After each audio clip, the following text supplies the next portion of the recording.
fascinating, interesting debate show is live in the huddle. We got a lot to talk about. Lake Lewis Jr., how you feeling, bro? I'm good. Good to be back on with you, my friend. Now, I appreciate you coming through, and we might as well get right to it. As my guy Bruce Arians will say, no risk it, no biscuit. I'm heading for the biscuit right now. Ron Rivera was asked, why do you think teams in the division are further ahead at this point? And he came out and said quarterback. Now, there is a report that came out today about Dan Snyder and how he wanted to, acquire Carson Wentz.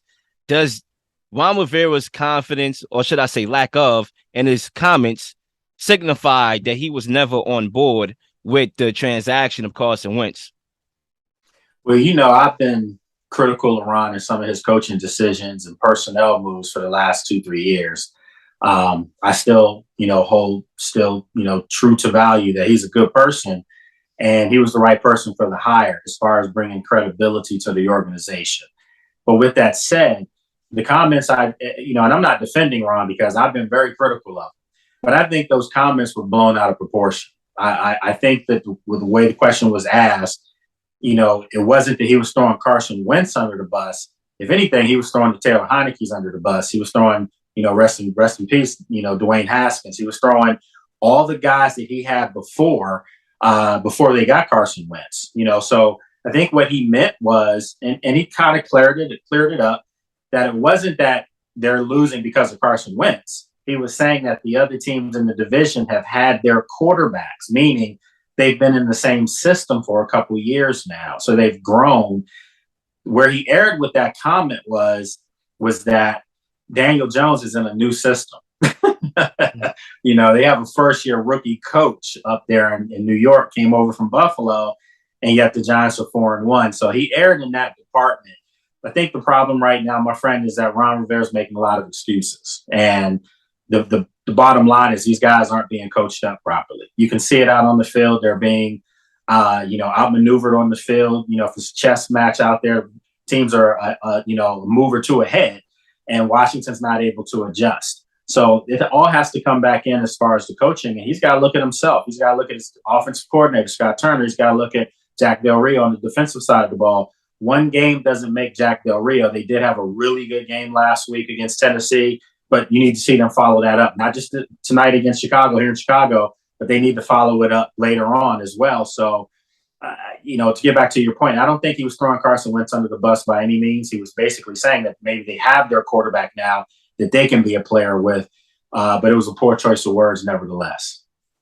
And it's crazy because they had the number 11 pick in the draft, which they traded, I believe, with the Saints, if I'm not mistaken. And back in the day, you would have got Lamar Jackson with that pick. You would have got Patrick Mahomes potentially. If you moved up a spot, you could have got Patrick Mahomes. Hell, you go back further, you could have got the GOAT GOAT, Tom Brady, with that pick. Was it the label and the stigma around the quarterback class of it not being the greatest class there is in the last decade why the Washington Commanders decided to try to acquire a quarterback like Carson Wentz? Because I can make the argument on both sides that Washington was in a lose-lose situation because they offered a lot for Russell Wilson. They actually offered him a deal, if I'm not mistaken. And we all know how Russell Wilson is looking right now. And also, you can argue the stigma around the quarterback class. If you were the GM, hypothetically here, what would you have done? I would take the quarterback without question. It's a quarterback-driven league, and Ron Rivera did say that. I don't want a quarterback that's had his issues with two different teams driving my team. I just don't. And that's not to throw Carson under the bus. I think he's played well, actually, this year. I think he's played very well, considering that the makeshift line in front of him was bad. But that's my point. This coaching staff and organization erred on the fact that they felt that they could go into the season with that offensive line, and you have a quarterback that's not known to be mobile back there now. He needs all the time he can use to survey the field to make throws with that big arm of his. He's not the most accurate quarterback, so he needs even more time to survey the field and throw with that big arm of his. But you put that offensive line in front of him thinking that they were going to be good. And you can't use the excuse that you're on your third center. We already know that they are, but it wasn't working before your first center went out. So To me, I would have drafted a quarterback. I would have probably taken Malik Willis. I think that, you were in a situation where what they're doing, my friend, is just this, okay? A couple years ago, they were 7-9. We knew they weren't a playoff caliber football team. We saw growth, though, in that first year, and they stole the division. They saw that they had a chance to win it. They went after it. Obviously, you play to win the games. I don't want to sound like Herm Edwards, but you do. You play to win the games, But you also have to understand your place, too. So you stole some games and backed into the playoffs at 7-9. You won your division. So you didn't realize the next year you're going to inherit a first-place schedule. Next year, you're going to be in a bad draft spot because you made the playoffs. My thing is continue to build. You recognize that maybe you didn't have the quarterback at the time that you wanted, so you could have drafted a quarterback, but they felt like they could go out and get a veteran quarterback that was going to make a difference for this team and push them up in the upper echelon of teams.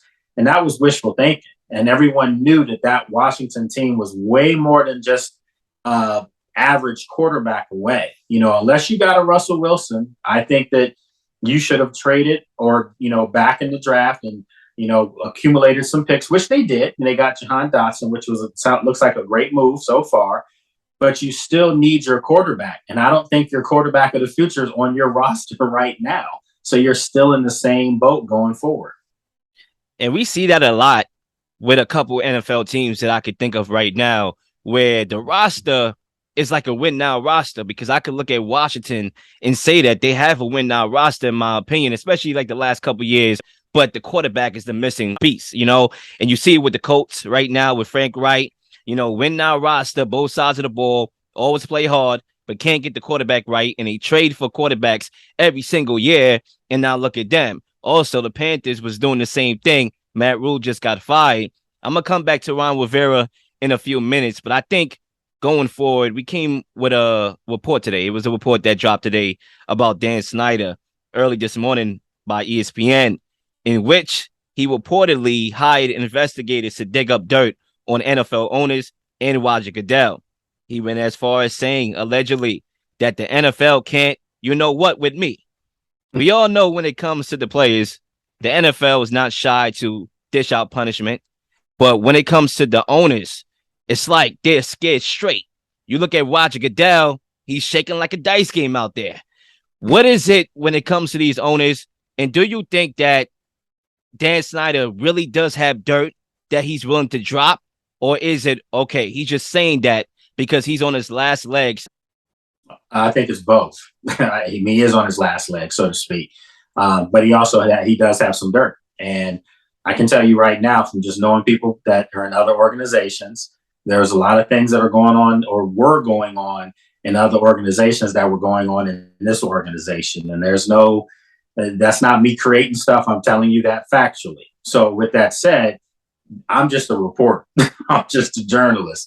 I love the inside title and all that stuff. And sometimes it's a blessing. Sometimes it's a curse because you know too much. But with that being said, this is happening in quite a few places, not just in the NFL, but in other organizations. We saw what's going on in the NBA, and they're getting rid of owners. It's the second owner in 5 years they've had to get rid of for misdoing. So my point being, you have these things happening. And what happens is that a lot of these owners, there's a disconnect with reality. And, these aren't guys that, somehow, did a nice business doing here and made some money off of it. And they're a normal Joe that made money. A lot of these guys grew up in the money. A lot of them grew up around it. And there's a sense of entitlement that comes with them. And no one can tell them anything. So when you're told you got to sell a team, when you're told that you did wrong over here, a lot of times it's a PR apology that goes out and they think they should still be able to do whatever they want. And it's not the case now. So Dan Snyder right now knows that the walls are slowly starting to cave in a little bit. And do I think he's going to have to sell the team this year? No, I don't. I don't see that happening. I really don't. I think that it's going to have to get messy before it gets better. And it's probably going to have to be one of those things where, how they say, when I go down, you're coming down with me because I know some things.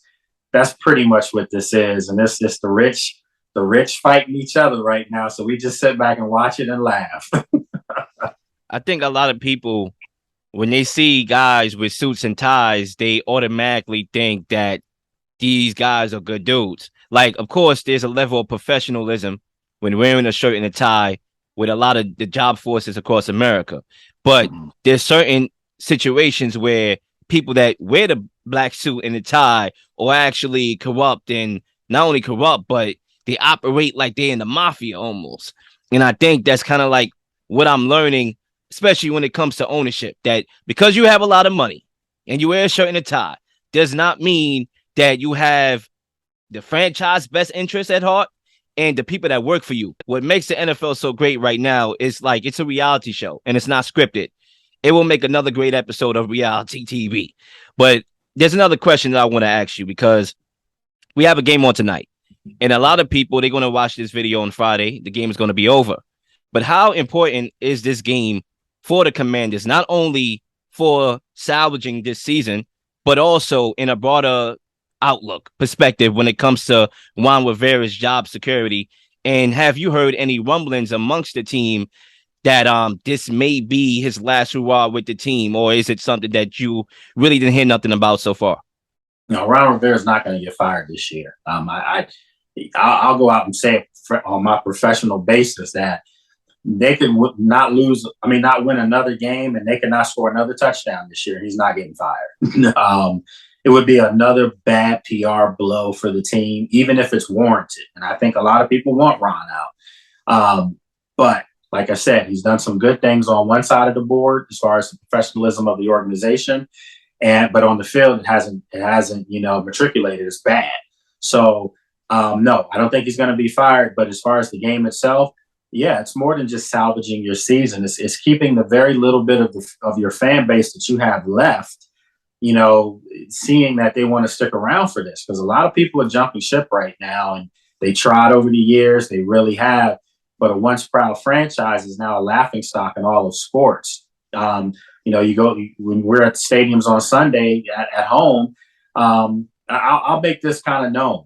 There's more Washington fans on the road. We're going to see more of that tonight here in Chicago. Fans of Washington when you will in your own building, and that's not good. So, it just seems like maybe Dan Snyder and company, they seem to appear to have been tone deaf over the years, and now it's come back to really bite them. It's a sad state to be in FedEx Field and see it being besieged by fans of the other team, and the upper rafters, halfway mark of the stadium's not filled anymore. It's just a sad state for a once proud franchise that was one of the blueprints for the NFL. So, yeah, they've got to win tonight to salvage keeping their fans happy. They've got to salvage keeping us in the media from having to talk negatively all the time. We get shots taken at us, my friend. You know how that goes. Yeah. You know my style. My style is not to be negative. I try to be as positive as possible. But if you're not giving me anything positive, I still have a job to do. And unfortunately, they're giving me a lot of negative stuff to talk about.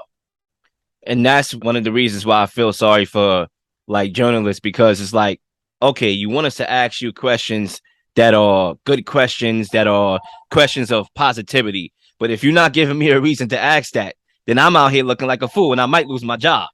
Right. So, and they bark at you too. Because Yeah, I they seen do. Ron Rivera barked at a couple journalists before on video. So I don't know. It's a lot of issues going on. But anyway, I got one more question because I'm gonna let you get up out of here. I know that you're a busy man, and I appreciate you taking time out your schedule to come on in the huddle. But Tom Brady last week, he made a comment about bad football when asked why at the time there was a lot of 2-2 teams, in the league. He said a lot of bad football is being played. Now, the question that I have for you is, do you agree with Tom Brady, or do you think it's more parity in the NFL? Why games are more competitive, why teams that were looked at as contenders are not, or showing that they are contenders this year? Or is it a combination of both bad football, but parity at the same time? I think it's a little bit of both, to be honest with you. But I also will go a little further and say that some of the reason why you have some of this bad football is because players don't know how to play the game anymore, not because of their skill level, but because of how the game's being officiated. You can't hit quarterbacks now. You can't sneeze on them, And if you're a defensive lineman and you're getting paid top dollar like a Chris Jones, top dollar to go get the quarterback, and that's what you're told to do, you're not thinking in a split second, don't land on a guy. You're not thinking in a split second, don't throw him to the ground because they're going to call a penalty. Everything is a reactionary thing in sports. So when these guys now are being overly analyzed with, are they head hunting? Are they, trying to knock guys out the game? It changes the way you play. You don't play at that same speed anymore. And because you're not playing at the same speed, you're more prone to get beat, if you're on defense. If you're not playing at the same speed, you're more inept to go over across the middle as a wide receiver, put your hands up because you know what's coming. I mean, it's just right now guys are thinking out on the field, and it just doesn't seem like it's a fluid sport like it used to be. I mean, back in the day when guys were head hunting, when guys were face masking, and it was a lot dirtier, it still was a cleaner product, believe it or not, and you didn't have the parity. You had 4 or 5 teams that were the king of the hill every year that people were trying to get to. You didn't have the free agency. So a lot of the way the game is being played now and the rules and changes and free agency, it's caused the league to have parity. A lot of people like parity. I hate parity. I can't stand it. And the reason why I don't like parity is because I always like we said, 4 or 5 teams you're shooting for.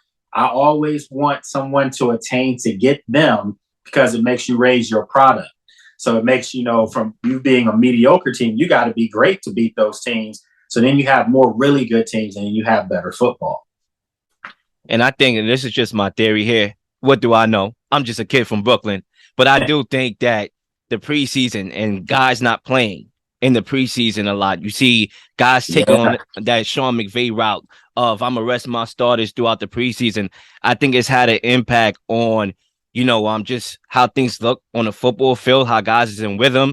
You have new coaches with new philosophies and new systems that they're running with new teams, and they out of sync, and also injuries as well. So I think that also has a lot to do with it, as well as the calls that we've seen.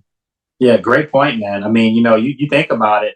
Washington didn't play a lot of the starters for extended periods of time, and it shows.